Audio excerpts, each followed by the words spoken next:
Ray Prosser, there is no escaping the power struggle. As player, coach and mentor of Pontypool, rugby has been a natural obsession. But at work too, might dominates his vision. Here, the shimmering boulders, molten slag, cauldrons and ingots at the southern tip of Pantake Steelworks. But here too, amid the dangerous fortress of steel, weight and heavy machinery, is an unlikely island of seclusion, where legends of sporting success in isolation mingle with more traditional rugby values.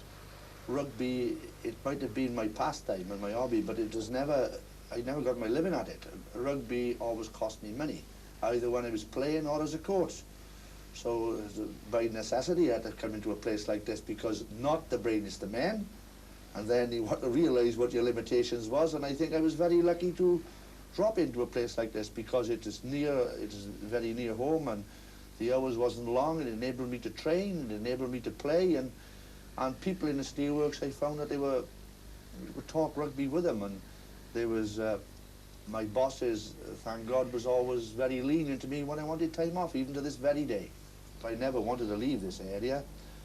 And then if I was going to spend my time as a coach, or even when I was playing, it meant that I had to have a fair amount of leisure time for myself, either to train or to train chaps. So it is essential that I have a job near home, you know, even for the sake of the time, you know.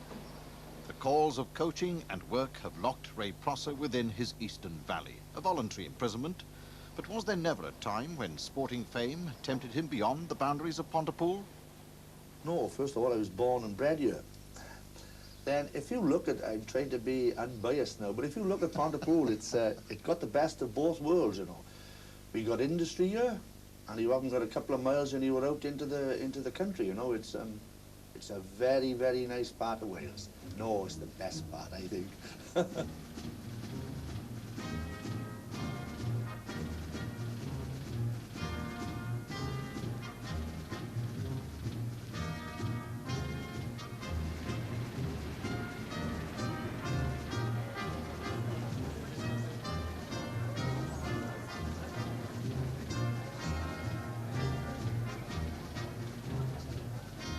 I never found anywhere I ever went outside of America, which is a country that I was really entranced with.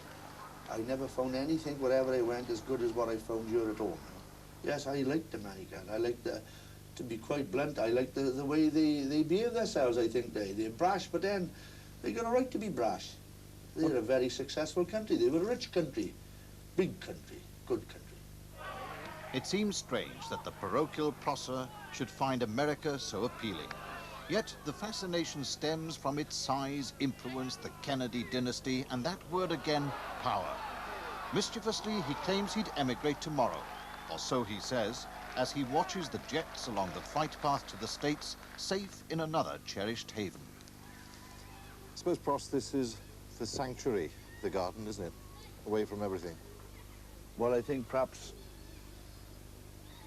the biggest part of thinking whatever I done as regards rugby have been done in this garden. I think it's a great place that when you're doing a little bit physically, I think it's sort of, you get near the earth, whatever little bit of earth or soil you've got, and you sort of get a bit of contentment of mind, and then I think your mind begins to wander to rugby in my case, and know the pros and cons and what you've got to do or what we haven't got to do next Saturday or next Wednesday. And yes, it is a big place. It's always been a favourite place of mine to do a bit of thinking about the game, yeah. Those thoughts have never embraced the national stage. If offered the Welsh coaching job, he would have said no. Not for him, the certificate so dear to rugby's administrators, nor their coaching manuals. What's the appeal of rugby to you? Well, when I was young, the appeal to me then was the nature of the game was it was a rugged, violent game. It didn't require, or at least what I thought at that time, a great deal of skill. And this fitted in very much with the way I was, because I wanted desperately to play some sort of a game, and I was never skillful enough for soccer. But in rugby, I found I had an itch, I had a part to play, and I think this was the thing that first of all appealed to me. And then after I got into the game, I found this wonderful spirit of friendship and camaraderie, and it really appealed to me. And I got really bit with a bug. I am to this very day. You mentioned then the early days. Yeah. Here we are, Pontypool Park. You were a kid sitting around the bandstand? Oh yes, my father and my grandfather took me to watch Pontypool when I was from a toddler up. It is incidentally in those days that I could remember it being bitter cold, and I wouldn't really want to come down to see Pontypool playing. But my father sort of made me to get out of my mother's way for 5 minutes, and I had many a clip on the ear because I really didn't want to stop and watch Pontypool. But it stood me in good stead because at the end of the day, I had the luck to play for this club. And I think probably that's the biggest honour that ever came my way to wear this jersey of this club. Even a bigger honour than, let's say, wearing the Welsh jersey or the British Lion jersey? I shouldn't say this probably as a patriotic Welshman, but yes, it gave me more pleasure to play for Pontypool. I think playing for Wales, it meant that people that mattered said that I was a good player and good enough to represent my country. But as a Pontypoolian, to play week in, week out in front of your family, your friends, to me it was, I would have paid Pontypool to let me put the jersey on. Cardiff Arms Park and the Agricultural Show. At least that's what it looks like as the ground is made ready for the big match. Despite the doubts about further honours, Ray Prosser did win 22 caps for Wales, the first against Scotland in 1956. Wales, who kick off, are wearing light jerseys and their numbers in squares. They soon take the ball into Scottish territory in a series of dangerous movements. The first try comes after 17 minutes when right centre W.P. Morgan goes over.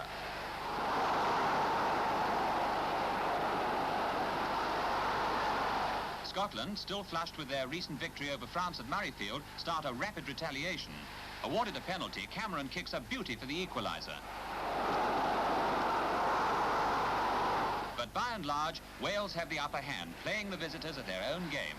The second Welsh try came just before half-time when C.L. Davis dived over 10 yards from the corner.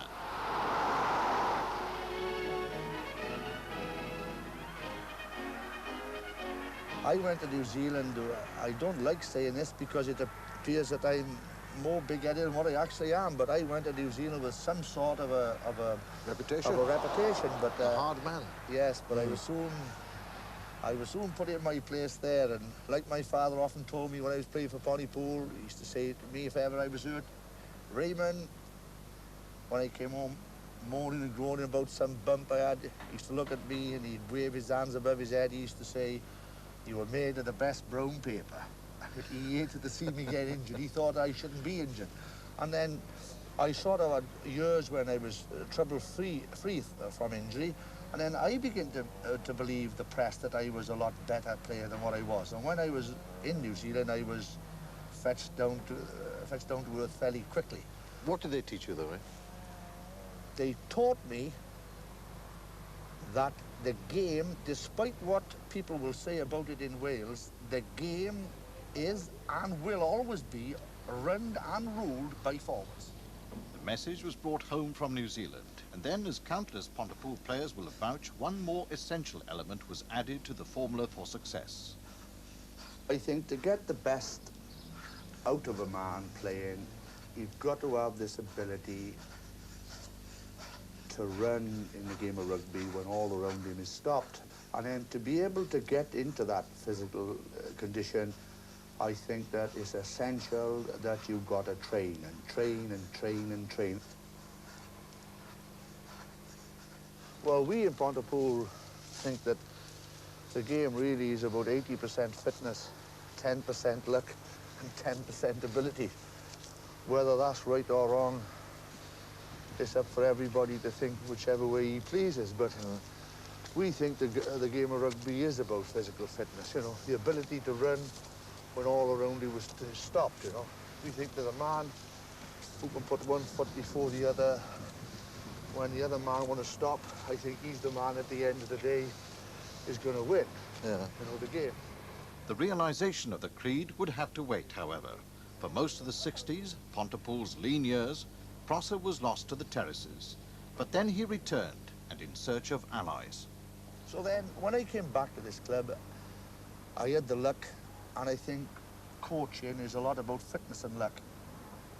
I had the luck to meet up with a wonderful chap and a wonderful player, a chap called Terry Cobner. And if Pontypool then, after a year or two, when we settled in together and we were very much on the same wavelength, if there was medals to be doled out for Pontypool doing well to one man, it would have to be to Terry Cobner. Now, I don't say this in a spirit of modesty. Terry was a fine player, a wonderful player, another wonderful player, another wonderful leader. And I think that it got to be really the majority of anything going should be his. It's Cobner himself, 10 yards out. They've got to stop him now or he's going to score. That was a fine try. Price. Oh, look at him go. Wonderful running for the prop. And here's Squire. He must score. He's brought down just short of the line. They've given the try. Pontypool are in the lead. Terry Cobner, the last ball carrier. Goods to Bennett. Bennett to Gerald Davis. Could this be it? Davis, tackled by McEwen. Cobner, the scorer. Gravel trying to run outside. Bertrand, Fenwick to Gerald Davis, cutting beautifully inside. Up to the French 25. Support from Mervyn Davis. Can he make the line? Cobner's going to get there. Phil Orr, his Irish teammate, and look at the speed Orr has. Cobner. Terry Cobner. Try. From players in the early days to individuals among the most modern crop of players, still catching the poacher's eye.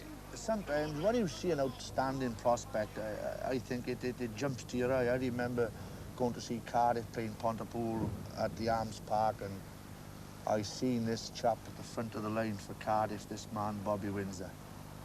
Name of God, the man to me was an absolute gem.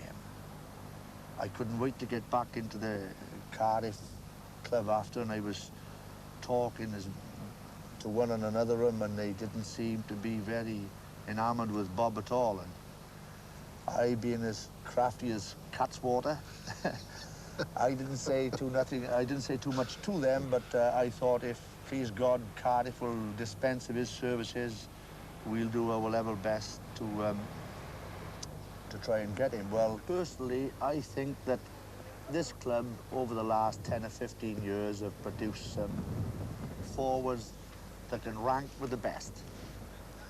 Since the war, before the war, with any side you can think of, I'm quite convinced in my mind that we've had perhaps 10 or 12 forwards as good of players in their positions that you could have had. But I think this man Windsor was a little bit special. I have never ever seen a man in his position who could dominate a game like he could. I seen Windsor here match after match from the hooky position, absolutely dominating forward games in this park. I think that when you look at some of the forwards we've had here in the past, you could compare them with the greats of other eras or other sides or other teams. But this man Windsor, to me, I don't think his nearest man come up to his waist. Serves it to Cobner there, magically to help, and he wants to change the focus of attack, and he's put Windsor in, surely. It's a try for the Duke. Number 8 for Pontypool, won by Parfitt. One of their problem positions over the last couple of seasons, since Harrington indicated his desire to fade out of the first-class game. Experimented a lot. They haven't found one, and Windsor goes over. Away goes Gray. And he served it to Walters, and this could be a try for Pontypool. Yes, they've got the first score. Pontypool looking capable of a second try. They're over the line. Can they get to ground? They've got it. And it looks as if Robbie Windsor was the scorer. All good types of men to be with at all times. They were very jovial types of men. I wouldn't say they were very free men at the bar. That would be probably one of the biggest things that was against them. But oh yes, they were always make the best of anything. They were all fine types of men. Such men brought success to Pontypool, but with the honours came the allegations of violence. Clubs felt intimidated by the vigour, sometimes brutality of Pontypool's play. Fixtures were cancelled and the press benches heaved with indignation at Pooler's ruthless commitment to power.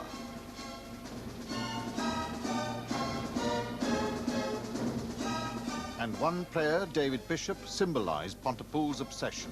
Brilliant, tempestuous, with an air of arrogance, Bishop was electrifying on the field, the perfect complement to Prosser's forwards. And yet, he was condemned in the courts of the land, banned for bringing the game into disrepute. At the moment, yes, they transgressed, but no more than any other side that they played against transgressed either. And however much they transgressed, the Welsh selectors was always glad to put the WRU jersey on them. Oh yes, they never thought, they themselves never thought they'd transgress. They were physical players. But then, if I may say this to you, Martin, the game of rugby is really two parts. With forwards, it's about seeking physical contact. It's about imposing and stamping yourself on the opposing, on your opposite number. And you've got to do this. There's no way you can talk him out of it.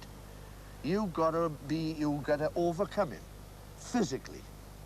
And this, well, so then in forward play, you were seeking physical confrontation, and in back play, you were seeking to avoid physical confrontation. It's two distinct, different parts of the game. Success brought isolation, envy, and accusing headlines. Pontypool's reaction was to ignore it all. After all, cupboards were laden with trophies and caps, 7 merit and 5 Western Mail Championships, a cup and 11 internationals. And no single club could copy the Prosser style. It was simple, effective and productive. Points records fell time and again. But it was also called unattractive, unimaginative and even boring. Caught in the euphoria of victory, it seemed that no one at Pontypool was heeding the accusations. Prosser, however loyal in public, bore the scars. To be quite honest, you put a brave face on, but really it stings. When you say to me, was it the right type of rugby union football? It mightn't have been the right type of rugby union football for, you say, a side that had running backs. But we had backs, and we had damn good backs, but they weren't, you could say, great men running with the ball. They weren't the best of carriers of the ball, but they were strong defensive men, and they could settle into a pattern of play here that if it wasn't pretty to watch, it was effective to use. And after all, at the end of the day, it's about trying to win if you can, win within the laws. I believe you've got to have some standards. I believe if you don't have some standards, no matter what you're at or what you're about, I don't think you're in it for long. You might get away with a certain amount, but at the end of the day, if you want to live a fairly normal life, I think you've got to have standards that you adopt and you adhere to. Yes, it's essential. And you teach those standards to your players? Rugby-wise, yes. At all times, since I've been with Pontypool, I've done my best to try and play a sound, basic game. We've never got involved with very few gimmicks. Of course, there have been gimmicks coming into the modern game, and they have been comparatively successful for a limited period. But you'll find the best and the most successful teams, they play a basic game.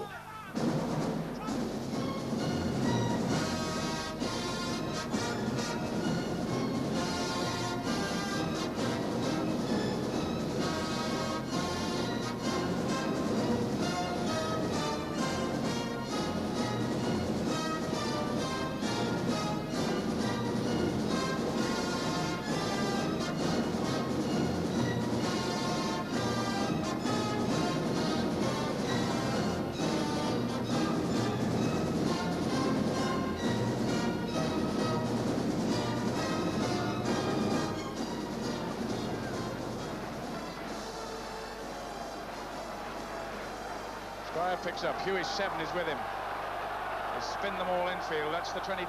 Perkins joins in. Number 2, Steve Jones. Quite phenomenal work, but now they need points. It's all very well to look at that. And how's Goldsworthy's drop-it goal struck? Then Taylor's going to score. Try for Pontypool. But then what I suppose I will miss would be the camaraderie of younger men. I think perhaps when you were working, training with younger chaps, I think a little bit of it rubs off on you, you know. And I've been very fortunate in the latter part of my football career. As regards I've met some very, very nice men, far outweighed any of the poor type of a man I met. By and large, I've been a very, very lucky man rugby-wise. I had a savage blow dealt me when I lost my wife, but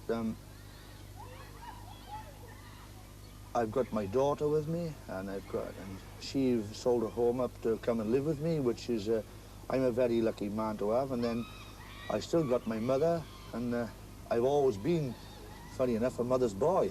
You might not believe that, but nevertheless it's the truth. And I always got on well with my mother, and thankfully I've got my mother and I got my daughter, and I think perhaps I've got everything now, whatever I want, monsieur. What cheers you up? A good tale, a good night out, or what? When Pontypool wins on a Saturday, that's the big thing for me. I don't care what sort of a night it's going to be. I don't care if Ben's beer is a bit gassy, but if Pontypool wins, I can overcome the lot.